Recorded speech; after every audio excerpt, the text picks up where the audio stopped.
हाँ जी, क्या हाल है आप सबके। मैं हूं गौरव काबरा। आप सबका बहुत बहुत स्वागत है हमारे YouTube चैनल पे।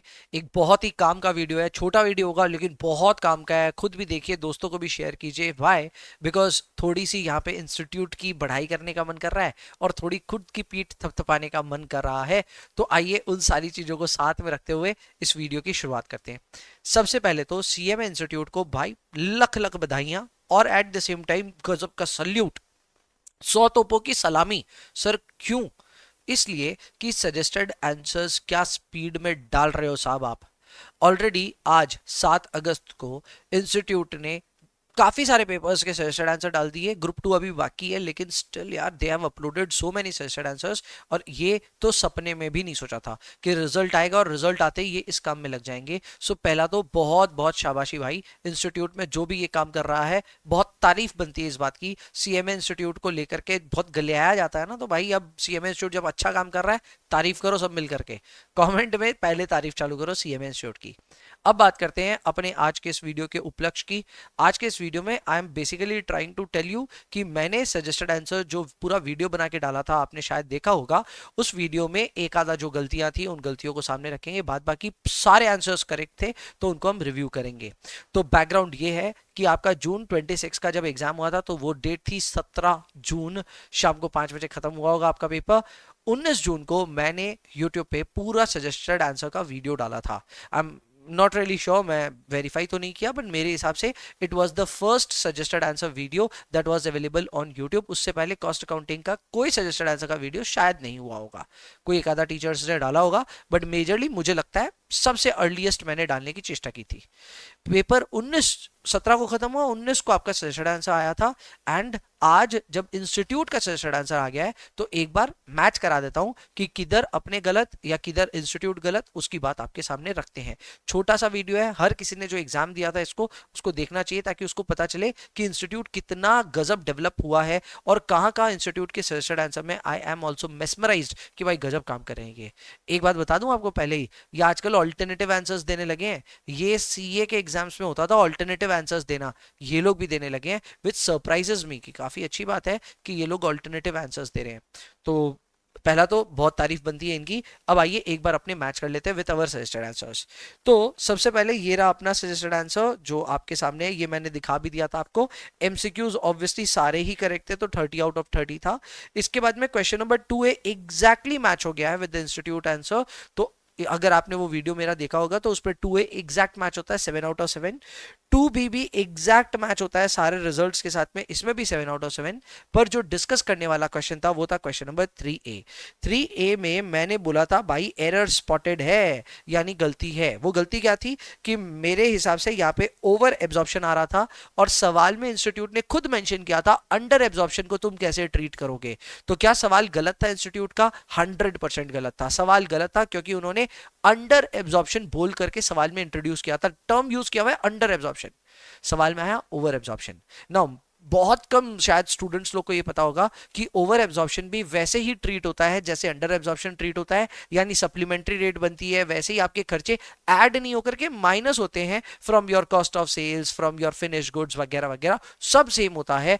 कॉस्टिंग में डेबिट नहीं होकर के क्रेडिट होता है, कहानी बस उलट जाती है, लेकिन बाद बाकी सारा काम होता है। तो वही सेम काम होना था, लेकिन सवाल तो गलत था क्योंकि सवाल में अंडर एब्जॉर्प्शन की बात की गई थी, जबकि ओवर एब्जॉर्प्शन इंस्टीट्यूट ने मान करके पूरा सॉल्व कर दिया।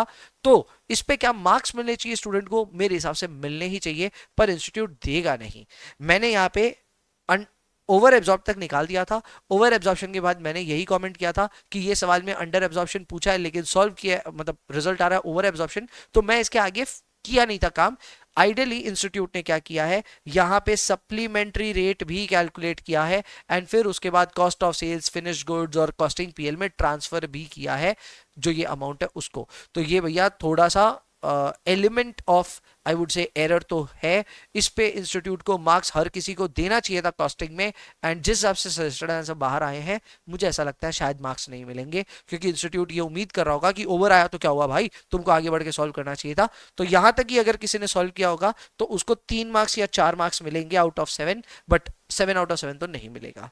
तो ये एक चीज था जो इंस्टीट्यूट के सजेस्टेड आंसर में क्लियरली नजर आ गया। सर कहाँ नजर आया, एक बार दिखा भी दो सर। तो ये रहा भैया क्वेश्चन नंबर 3A। एंड मैं पूरा मैच करके देख चुका हूँ। ये देखो इनका भी क्या आया, ओवर एब्जॉर्प्शन आया। अब आप बोलेंगे सर सवाल में दिखा दो अंडर एब्जॉर्प्शन लिखा हुआ था क्या? हाँ भाई सवाल में अंडर एब्जॉर्प्शन लिखा हुआ था, सवाल भी दिखा देता हूँ आपको।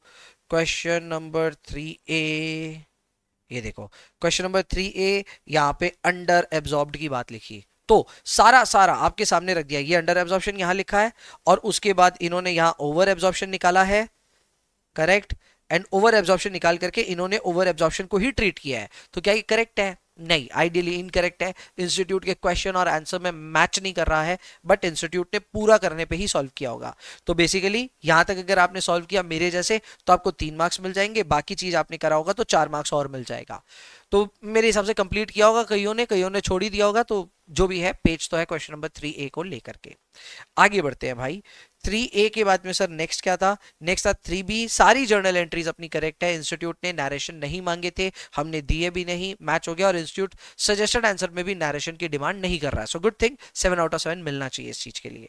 फिर अपने आते हैं क्वेश्चन नंबर 4A में, this was from service costing, exact match हो गया, एवरी फिगर्स आर करेक्ट। अगर आप आंसर मैच करना चाहते हैं तो सिंगल रूम, डबल रूम और ट्रिपल रूम के आंसर्स ये आए थे, मैंने वीडियो में कवर किया था, पूरा सवाल डिस्कस किया था। एग्जैक्ट 7/7 वाला कैटेगरी है, एक इंस्टीट्यूट का भी आंसर मैच करता है। इसमें शायद इंस्टीट्यूट ने एक ऑल्टरनेटिव आंसर भी दिया है, बट ये आंसर आपके लिए चल जाएगा। फिर आते हैं क्वेश्चन नंबर 4B में। 4B में थोड़े प्रेजेंटेशन इश्यूज हैं, लेकिन आंसर सारे मैच हो जाते हैं। पहला तो कॉन्ट्रैक्ट अकाउंट में क्या हमारा ये कॉस्टिंग, पीएल और रिजर्व अकाउंट ये सब मैच हुआ, एकदम मैच हुआ, फुल्ली मैच्ड है।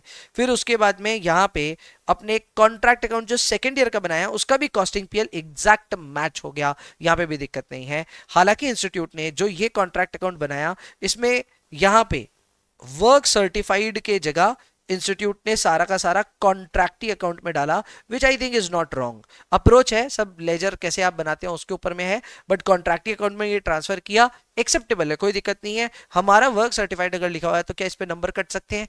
अगर कोई सिर्फेरा एग्जामिनर होगा तो काट सकता है नंबर, तो यहाँ पे हो सकता है आपके 1-2 नंबर कट जाए जो मैंने काम किया था, लेकिन मैं अलग ही स्टाइल में करा था, मैं लेजर्स को अलग तरह से ट्रीट करा था। बट अगर यहाँ कॉन्ट्रैक्टी अकाउंट की एंट्री आती है तो there is nothing wrong about it. Institute ने ठीक किया, ये मैं जरूर कहना चाहता हूँ। और बाद बाकी सारे फिगर्स मैच कर गए। और कॉन्ट्रैक्टी अकाउंट में लास्ट में आपका एक बैलेंस खड़ा था 237,500, क्या ये भी इंस्टीट्यूट ने रिपोर्ट किया है? इंस्टीट्यूट ने एकदम रिपोर्ट किया है, एंड ये भी हमारा मैच होता है। तो यहाँ मैंने खुद को 7/7 जरूर दिया है। आप हो सकता है एक नंबर काट लो भाई मेरा, कि सर वहां पे कॉन्ट्रैक्टी अकाउंट लिखना चाहिए था आपको, बट अदरवाइज मोरल सब ठीक है। फिर अपने आते हैं क्वेश्चन नंबर 5A में। 5A वाज बच्चा क्वेश्चन यार, प्रोसेस कॉस्टिंग का इक्विवेलेंट प्रोडक्शन आमतौर पे पूछता नहीं है, बट इस बार पूछा, एंड बहुत इजी क्वेश्चन था, पूरा मैच करवा दिया, एवरीथिंग मैच्ड, एंड ये पूरा प्रोसेस अकाउंट बन करके ऐसा दिखेगा, 7/7 वाली कैटेगरी थी। फिर आए अपने 5B में। 5B में भाई मेरे से ब्लंडर हो गया। मेरे से ब्लंडर ये हुआ कि मैंने कैलकुलेशंस करी, इस कैलकुलेशन में 2273 इंटू 2.5, मैंने 5282 कैसे लिख दिया मेरे को भी नहीं मालूम। आई थिंक मैंने 2 से मल्टीप्लाई कर दिया होगा या कुछ तो किया होगा, एंड इसकी वजह से मेरा आंसर गलत आ गया। ये आ रहा है 5683, अभी मल्टीप्लाई करके मैंने देख लिया था, 2273 इंटू 2.5 इज 5683। मैंने 5282 कैसे लिखा, किस ख्वाब में लिखा मुझे पता नहीं, पर इसकी वजह से मेरे 2 वेरिएंसेस के रिजल्ट बदल गए। तो यहाँ पे मेरा एक रिजल्ट ये था, आपका रिवाइज्ड एफिशिएंसी वेरिएंस रॉन्ग हो गया because of a clerical error, and इसी तरह मेरा मिक्स वेरिएंस भी रॉन्ग हो गया because of a clerical error. इसमें दोनों एरर्स करने पे 3 नंबर तो कम से कम कट जाएंगे, तो 4 मार्क्स मैंने खुद को दिए हैं, ऐसा ही समझ लो। बट ओवरऑल इसमें एक क्लरिकल एरर था, मैं मानता हूँ। बाकी जगहों पे तो चलो ठीक है, मतलब कोई मेरा और इंस्टीट्यूट का तालमेल बैठ ही गया, पर यहां मैंने गलती करी, ये मैं एक्सेप्ट करता हूँ। सो क्वेश्चन नंबर कौन सा 5B, एक क्लरिकल एरर था मेरे सजेस्टेड आंसर में। उसके बाद आते हैं अपने 6A में। बहुत ही बच्चा सवाल था, पूरा मैच हो जाएगा, 7/7। मैंने जो वीडियो में डिस्कस किया था वो एग्जैक्ट मैच करता है with the institute suggested answer. 6B की अगर हम बात करें तो ये क्वेश्चन था on bottleneck operations, very easy question. हमने जो जो यहां समझाया, जैसे कैलकुलेट किया, सब ठीक है, सब एक्सेप्टेबल है। इंस्टीट्यूट की प्रेजेंटेशन थोड़ी अलग है, but conclusions and every numbers match. तो यहाँ पे प्रेजेंटेशन इंस्टीट्यूट ने टेबल वेबल नहीं बनाई, अगर आप देखना चाहें 6B में, तो इंस्टीट्यूट की टेबल थोड़ी अलग दिखती है, हमारी अलग दिखती है। ये है आपके लिए 6B, ये देखो ये 6B है। तो इंस्टीट्यूट ने यहाँ पे जो टेबल बनाई है थोड़ी अलग दिखती है, ठीक है, और हमारी टेबल थोड़ी सी हॉरिजॉन्टल है, इनकी वर्टिकल है, बात बाकी कोई खास फर्क नहीं है। हमारे आंसर्स पूरी तरह मैच कर जाते हैं एंड यहाँ पे आंसर्स मैच करके कंक्लूजन मैच हो गया, क्वांटिटी मैच हो गई, ऑप्टिमम प्रोडक्ट प्रॉफिटेबिलिटी भी मैच हो गई। सो 7 आउट ऑफ 7 कैटेगरी ये भी था। फिर आते हैं अपने क्वेश्चन नंबर 7A में। 7A was again from very बच्चा, प्रोडक्शन बजट फंक्शनल बजट का सवाल था। सारे नंबर्स मैच हो गए, ब्रेक इवन क्वांटिटी मैच हो गई, ये किताब के अंदर का ही सवाल था एंड ये भी ऑब्वियसली 7 आउट ऑफ 7 वाली कैटेगरी बन जाता है। मैंने इसमें मार्क नहीं किया खुद को बट अब कर दिया, 7 आउट ऑफ 7 इसकी भी कैटेगरी बन जाती है। यानी कि ओवरऑल अगर मुझसे आप लास्ट में एक एनालिसिस पूछेंगे कि सर जो आपने सजेस्टेड आंसर इतना हड़बड़ करके डाला था क्या वो मैक्सिमम सही थे, हाँ एक क्लरिकल एरर था, बाद बाकी एक जगह पे मैंने इंस्टीट्यूट का एरर पॉइंट आउट किया था, इंस्टीट्यूट ने वहां से पलड़ा झाड़ लिया, बोला ये हमारा एरर नहीं है चलो फुटो, तो अब कुछ कर नहीं सकते उसके बारे में एंड वहां पे 3-4 नंबर अपने शायद कट सकते हैं। एंड एक जगहों पे क्लरिकल एरर हुआ और एक जगह पे बस मेरा कॉन्ट्रैक्टी अकाउंट लिखना चाहिए था जहां मैंने नहीं लिखा है, उसका हो सकता है एक आधा नंबर कट जाए।